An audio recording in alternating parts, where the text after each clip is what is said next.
জনগণের এখতিয়ার মানে জনগণের সাপোর্ট। এটা কোনো রাজনৈতিক, আমরা কিন্তু ক্ষমতা আমরা ক্ষমতা এসে নিই না, আমরা রেসপন্সিবিলিটি নিয়েছি। আমি বলবো না এটা আমরা ক্ষমতা নিতে হলে প্রসেস একটা আছে, ইলেকশন হবে বা যেবারে দেশের গভর্নমেন্ট হাতে ডিক্লেয়ার করবে।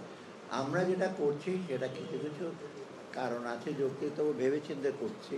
কিছু কিছু সরকারি কর্মচারী, তারপর এখন আবার মহার্ঘ ভাতার ব্যাপার আছে, সেটা এখন আমরা সে করি নাই। এইটা হলো এক দিক। হ্যাঁ, এটাতে রাজস্ব হিসাবে এটা তো আমাদের একটা ইসে আছে যে কীভাবে আমরা রাজস্ব ব্যয়টা কমাবো।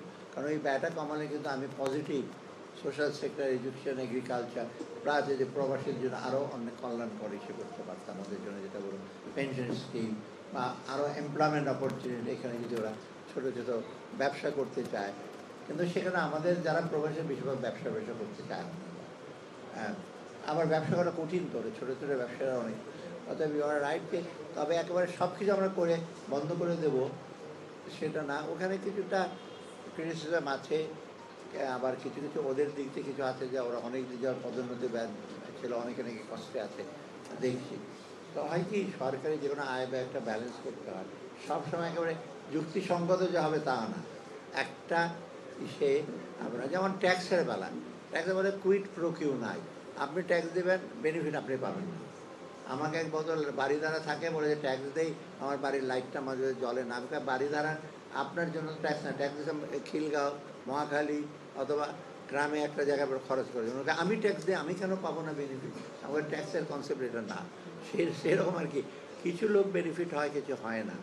তবে আমরা চাই যে একেবারে যেন সাধারণ মানুষের জন্য বেনিফিট যেন পায়। এটাই একটু আগে বলুন না, সোশ্যাল সেক্টরে, হেলথ, এডুকেশনে, এই যে টিচারদের অনেকগুলো ডিমান্ড আছে এখন। আমরা চিন্তা করছি বাজেটে দেখি আমরা কীভাবে এটা নেওয়া যায়। তাদের কিন্তু অনেক লং স্ট্যান্ডিং ডিমান্ড আছে, প্রাইমারি স্কুলের টিচারদের, হাই স্কুলের টিচারদের, অনেকের আপনার গ্রেড নিয়ে অনেক ঝামেলা আছে। আমরা ওটা চেষ্টা করবো যে সোশ্যাল সেক্টর ইনক্লুডিং করে।